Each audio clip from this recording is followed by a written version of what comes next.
Welcome, everyone, to our second day of the 2022 VCEC convention. I'm glad for those of you who were able to join us for the awards assembly, or excuse me, that's a school term, ceremony. And congratulations again to our Program of the Year, Teacher of the Year, and the Marlene C. Scott Award. And a special congratulations to Kim Dempsey for her many years of service to our organization. I have the pleasure of handing it off to our president-elect, Joey Jackson, who will be hosting today's keynote. Good afternoon, everyone. I am your moderator for the evening, and it is my special privilege to introduce to you Dr. J.C. Maslick. As an educator for the last 25 years, Dr. Maslick has served as a classroom teacher, reading specialist, elementary principal, and assistant superintendent. She currently serves as an instructional coach and educational consultant, supporting educators and school leaders throughout professional learning and coaching. She enjoys providing workshops on-site and virtual and curriculum support to school districts and educational organizations across the country. JC is passionate about STEM learning and maker education. She believes that student engagement increases when learners explore, design, experiment, and make things. She is also a longtime advocate for effective literacy instruction, and she loves when the joy of reading collides with science and engineering. JC loves supporting educators who embrace hands-on learning and is currently working with several STEAM-focused schools to redesign their learning spaces and incorporate meaningful instruction into their curriculum. A published author, JC has written several books, including STEAM Makers, Fostering Creativity and Innovation in the Elementary Classroom, and Remake Literacy, Innovative Instructional Strategies for Maker Learning. JC is also a featured blogger with Define Learning and a content creator for Carly and Adam. Dr. Maslick was also a National Distinguished Principal, NDP, finalist in Pennsylvania in 2013 and 2014. JC has been a featured speaker for national conferences like FETC and ISTE, as well as a keynote speaker for the Northwest District Educators Conference. She was also a keynote speaker for Virginia Children's Engineering Council in 2020 and again in 2022. Ladies and gentlemen, may I present to you Dr. Thank you so much, Joey. Hey, everybody. I'm JC. I'm really excited to be here. I just want to say before we get started, if you hear something today that really excites you or resonates with you, please share it out on social media. Don't forget to tag me and, of course, use the hashtag for the conference, VCEC22. And we're going to get right to it. I want to make sure that I just thank everybody involved with the Virginia Children's Engineering Council. Being a part of this convention, again, has been a wonderful experience, and I look forward to the opportunity of getting back to face-to-face, hopefully next year. Today, we are going to talk a little bit about inspiring some curiosity in our classrooms. And to do that, I want you to think a little bit about what you have gained so far in the conference. Is there something new that you've learned already? Maybe something that has sparked some curiosity in you. Maybe you've had an existing belief really validated by a speaker or something that you've heard from one of the other educators. Maybe there's an idea that you've kind of grabbed a hold of, and it's something that you know is going to resonate with you far beyond this conference, right? That's our goal. I always say when I'm headed to a conference, I want to make sure that there's one good nugget of information that I'm going to take back with me to make me a better educator and a better leader. So I hope so far you've found that, because really, you are the role model for what it means to be curious, right? We want to spark that in our students, but we also have to spark that in you. And it's proof that you already are curious because you're here, you're engaging and thinking and learning in a community of other educators. And so you've already taken the first step to inspiring curiosity. And I have no doubt that the passionate educators in this group are going to head back to their schools and make it happen. All right. You're the ones. You have the ideas, you have the motivation to make that spark and turn it into something amazing for students, right? So maybe you're thinking, oh, that session yesterday, there was a session that I really loved, and there's one idea that I can't wait to take back to my classroom. I have the confidence that you'll do that. And the result is it's going to do something great for the kids that you serve. And that's why piquing curiosity, both in ourselves and in the young people in our classrooms, is so important. So let's tease out that word a little bit, right? What exactly does it mean to be curious? I would love everybody to type some key words into the chat. When I say curious or inspiring curiosity, what's something that comes to mind? Let's hear some of your ideas. What are your key words connected to being curious?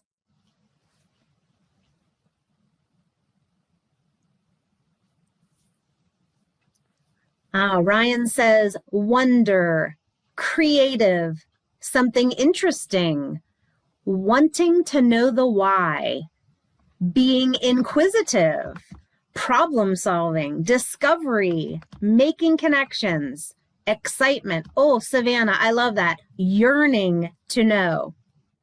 Right? So curiosity means a little bit different to each one of us, right? Oh, a lot of discovery, questioning, research. All of those things are a part of what it means to be curious. Things like asking questions, right? So that wondering, that researching aspect is definitely a part of curiosity. Excitement, a sincere desire to learn something, right? If you're curious about something, it's driving you to find out more. When you're curious, it may spark a little interest in you.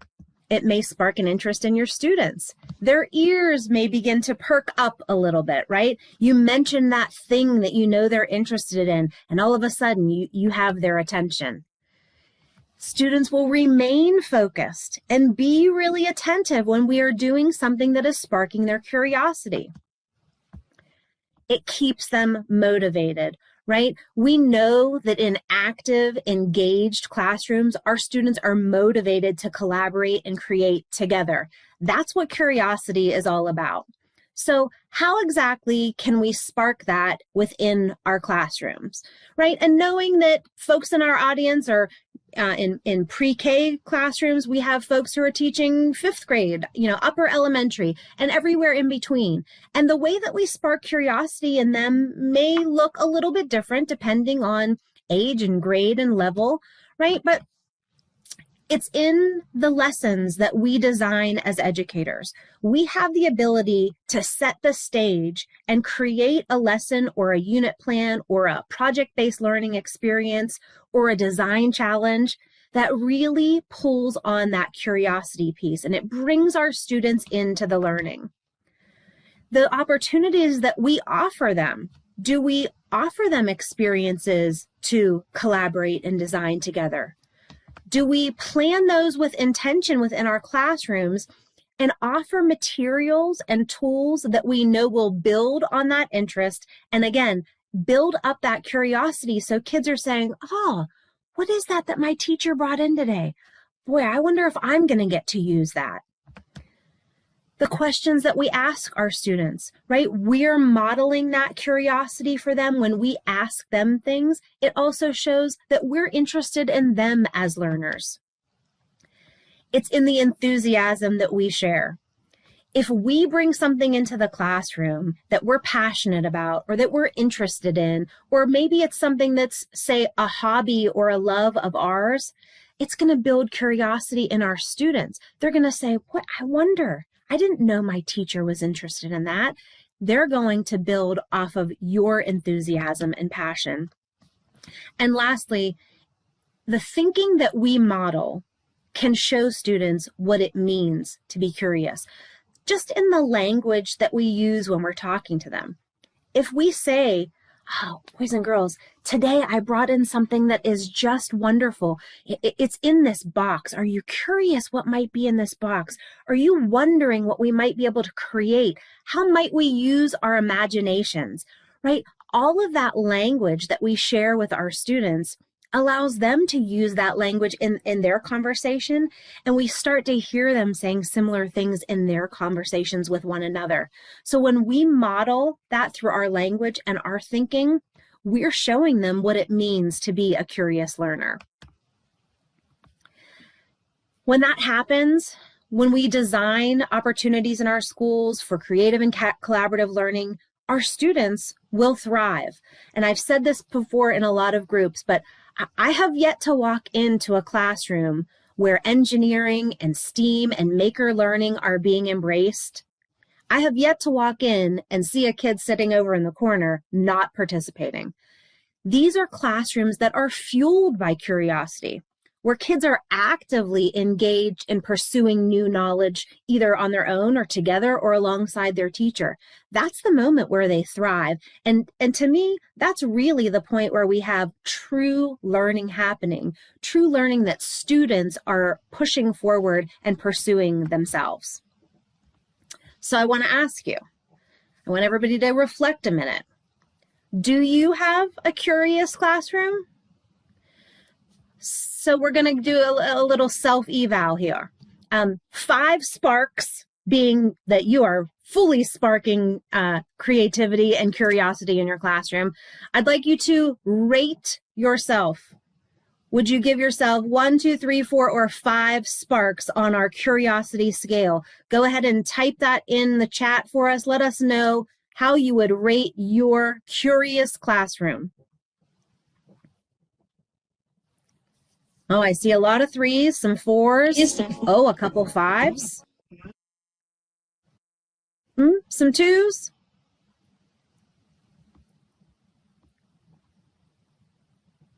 Mrs. D, you gave yourself a 10. Good for you.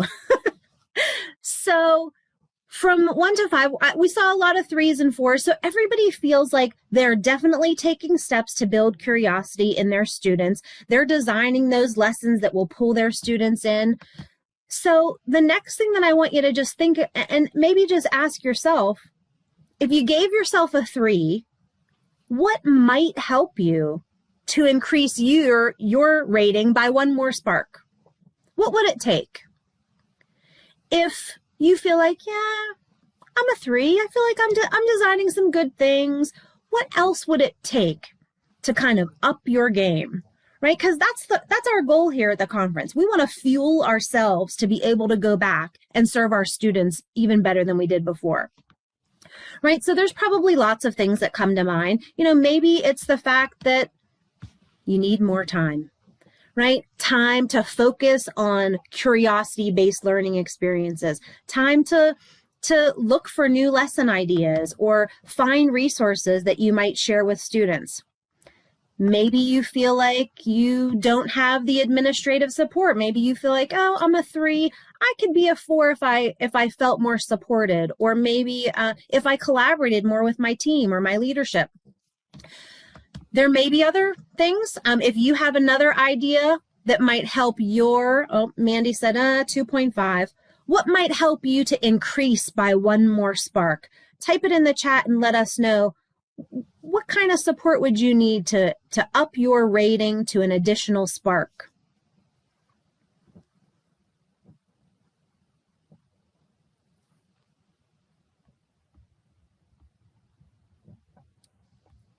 All right, we'll move forward and see what ideas folks come up with. Oh, Allison said she definitely needs more time and support. I think that's a big one, right? Time and resources are often the biggest barriers to the type of teaching and learning that we really want to engage in. Thanks for sharing that. So what can we do? As educators, as school district leaders, as coaches, as parents, as librarians, in whatever role you play, you can be curious yourself. Again, we talked about the fact that modeling our curiosity is a way to show our students what it's all about. You know, if I'm sitting in a classroom and I see a tool that I'm not familiar with, I may go over to a student and say, boy, I'm really wondering about this. Have you used this before? Can you show me how it works? Right? So we can be curious ourselves. We can ask questions about things that maybe are a little bit new to us or outside of our comfort zone. We can pursue that new knowledge alongside of our students, alongside of our own children, and share our enthusiasm for what it means to engage in curiosity-based learning. We can model that risk-taking, right? Things that take us out of our comfort zones often require us to do a little risk, right? It may not be something that we're necessarily comfortable doing, but we know that we need to do that in order for our students to be comfortable taking risks like that. And I think about that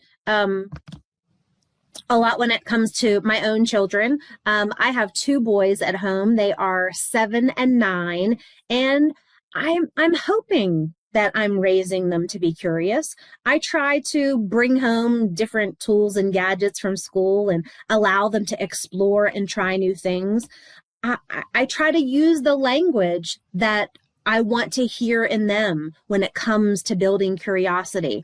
The picture on the right-hand side, my son is kind of staring intently at, it's an experiment that we had where we had some food coloring, and it was traveling up some thread to color a paper flower. And I said to him, as we're putting this together, I said, what do you think is going to happen? He's like, well, I don't know, Mom. Like, I know that this is made of cloth and maybe the color's going to travel. And we're having this conversation about something that we're both sort of wondering about. And I think there's such value in being able to take that risk and say to your child or to your students, hey, I'm not really sure how this is going to work out, but let's figure it out together. Student curiosity like that is going to spark when we set up conditions in our classrooms and in our homes for a memorable learning experience. So I'm thinking back to a day when I had some 5th and 6th graders who were taking apart appliances. Big risk taking there, but kids love figuring out how things work. That's a memorable learning experience for them. I will never forget a middle school day where we brought in a bunch of toilet paper rolls and masking tape and asked students to construct some things for us. They thought we were kind of crazy bringing in hundreds of paper towel rolls. They were curious about what the challenge was going to be, but they remembered that experience. We had some students who were curious about what might happen when we engaged with some robotics tools and art class and used our Spiros to do some creative paintings. Those were things that sparked the curiosity of the students. They were interested, they asked questions, they were wondering how things were going to work. And because we set up those conditions in our classrooms and our schools, we were able to provide those opportunities in a way that was very student-centered. We allowed the kids to pursue that on their own with not a lot of guidance or facilitation. And those are the things that the kids really came back to us and said, I loved doing that. Boy, was that a fun experience. Creating those classrooms and sparking that interest in schools begins with you. You have the power in your classroom, in your school every day to fuel the curiosity of the students that you serve.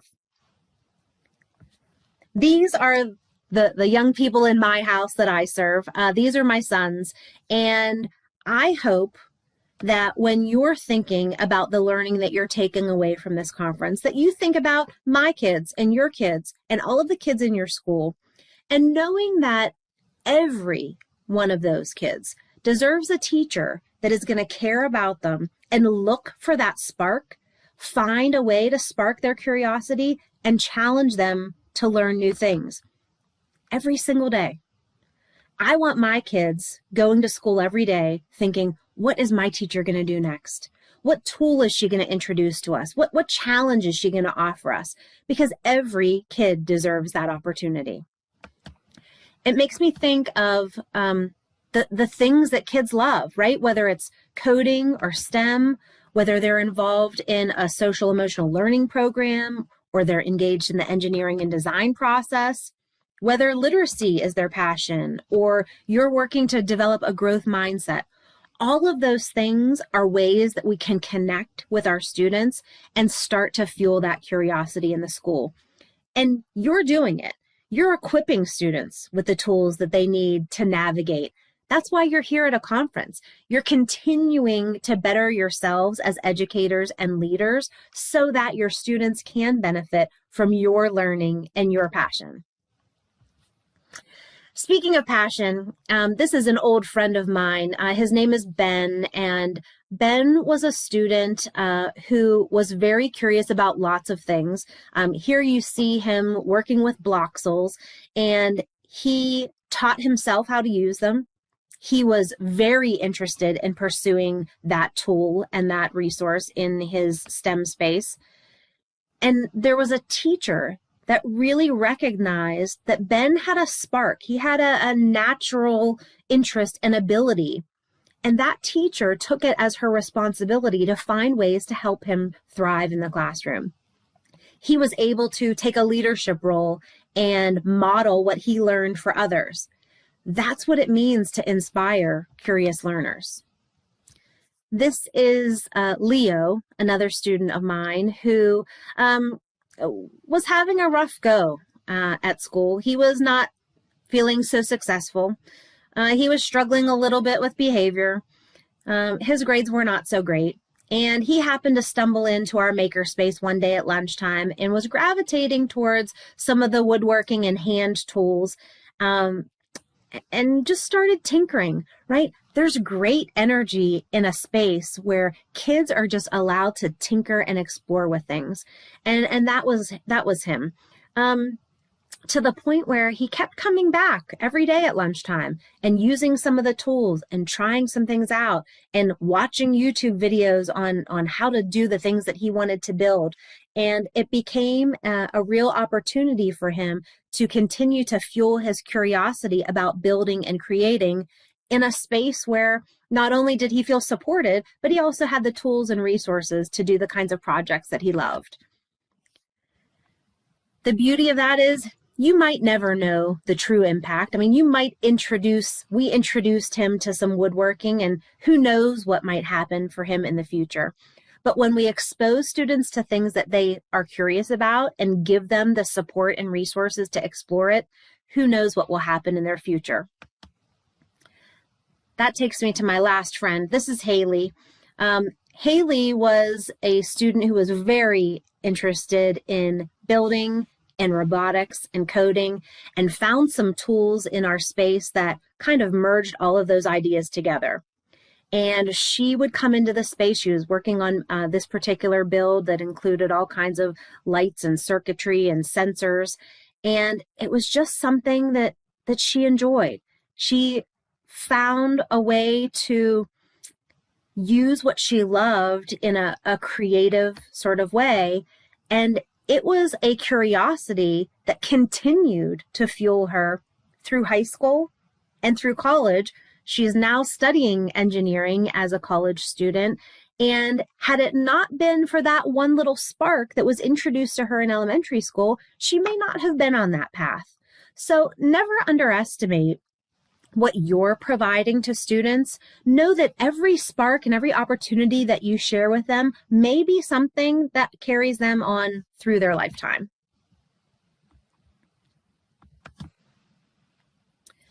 So really, what's inspiring learners, curious learners about? I say it's in the experiences that we design. So the lessons, the units of study, it's in, some of the ideas or materials or resources that we share with them.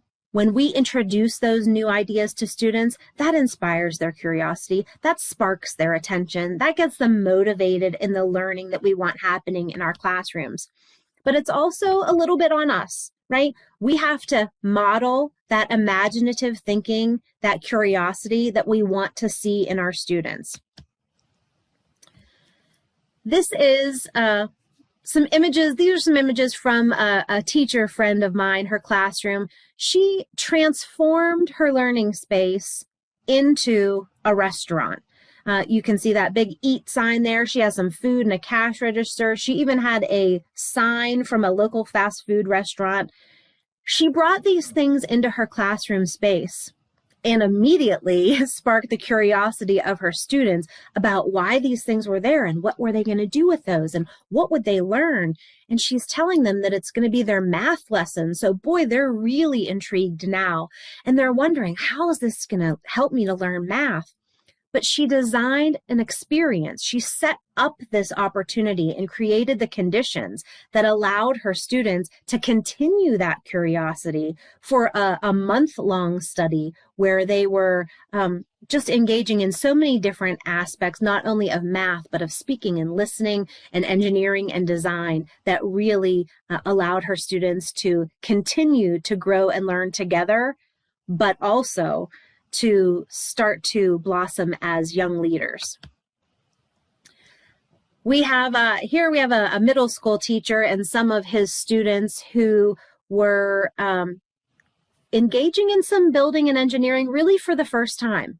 A rather traditional classroom to start with, but when the teacher designed an experience that would involve students constructing something as a team, it really pulled in these curious learners. Similarly, we sparked some curiosity in one of our neighboring schools with some robotics competitions, where in this picture you see some young people who are teaching their building leaders and district administration about some of the things that they learned about, right? This is the beauty of STEM education, when our students are able to take what they've learned, take the things that they've been passionate and curious about, and share it with others.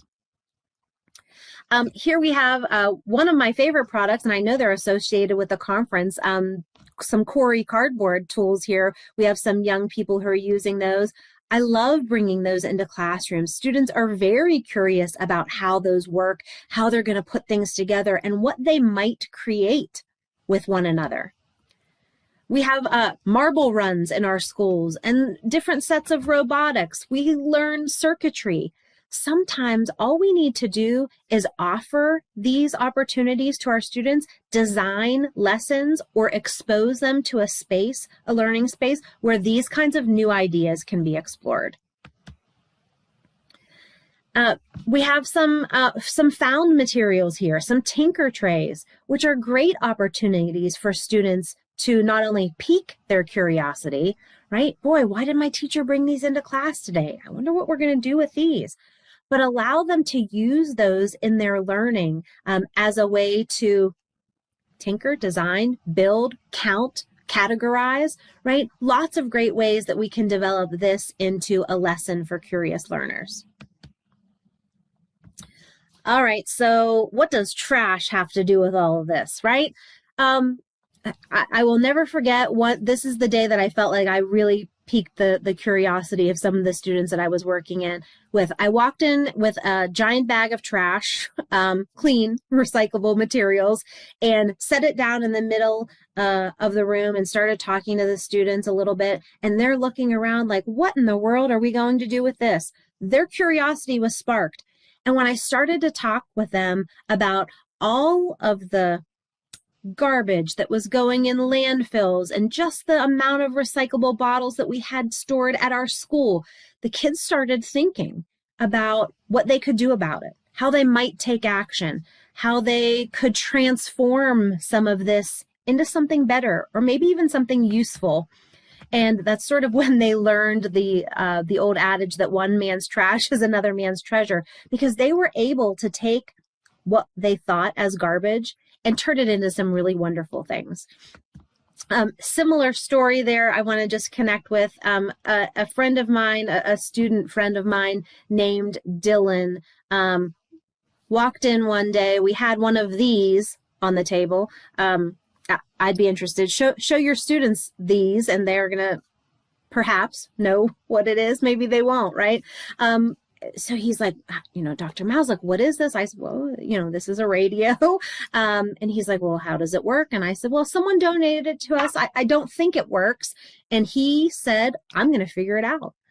He found that object. It interested him. It drove him with his motivation to really figure out the ins and outs. He repaired that radio and got it working again. And it was all because we just shared some interesting materials with him. We allowed him to explore some ideas on his own and gave him an opportunity, the time and space, right? The same thing that you all as teachers are looking for, that time, space, and resources to do the work that you love. When we fuel curiosity for our students, it means things like getting them to wonder and explore.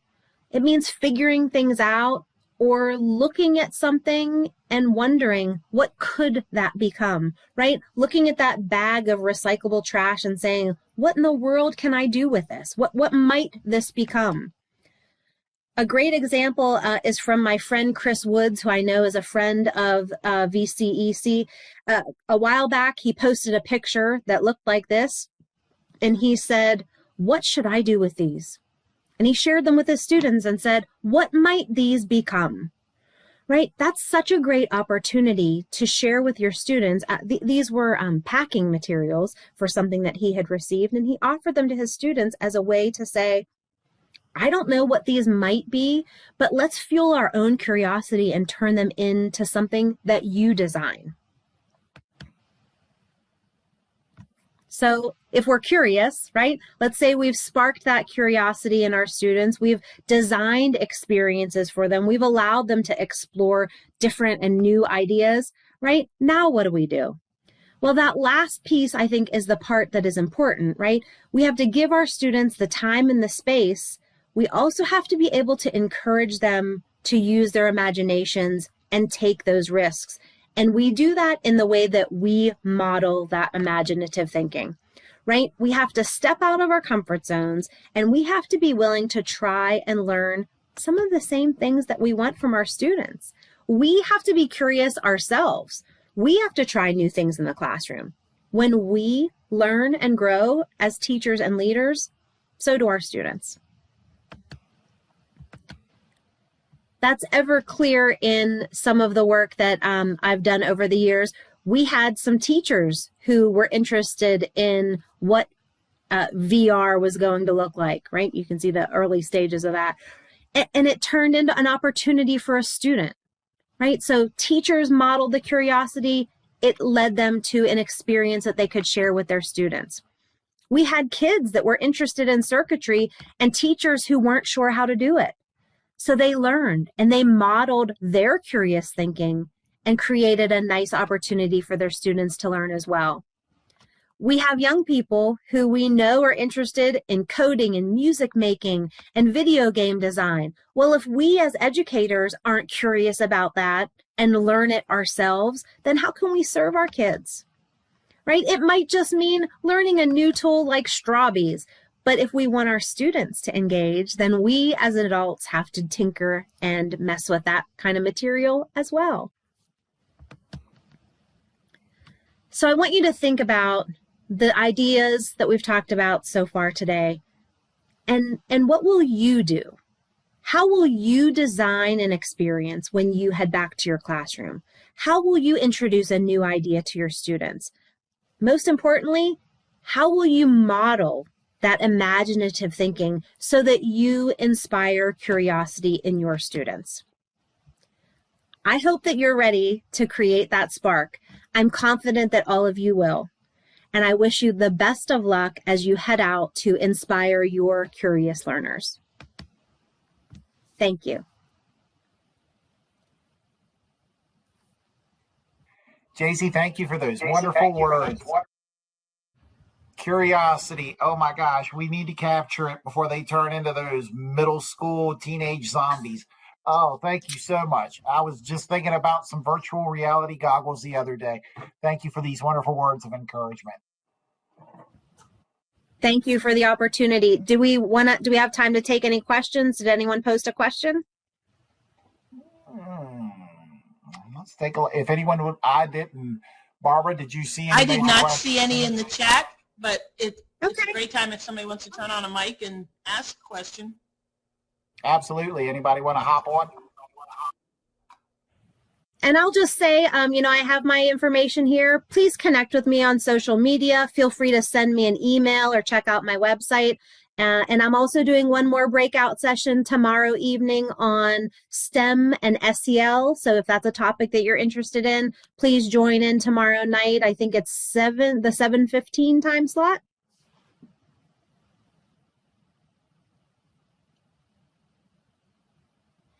Correct. I will be with you again tomorrow night. All right. Well, if there's not any questions, I hope everybody has a good evening, learns lots of great stuff, and I'll see you all tomorrow. Thank you, JC. Again, everybody, please check out the different things that HUVA has to offer. Please check out the different awards that we are offering for the passport, the best photo, and the other one that I can't remember off the top of my head. Please use the networking tools and try to make these connections in this virtual world. Thank you, ladies and gentlemen. We will start our first session in 9 minutes. Hope you enjoy it. Have a good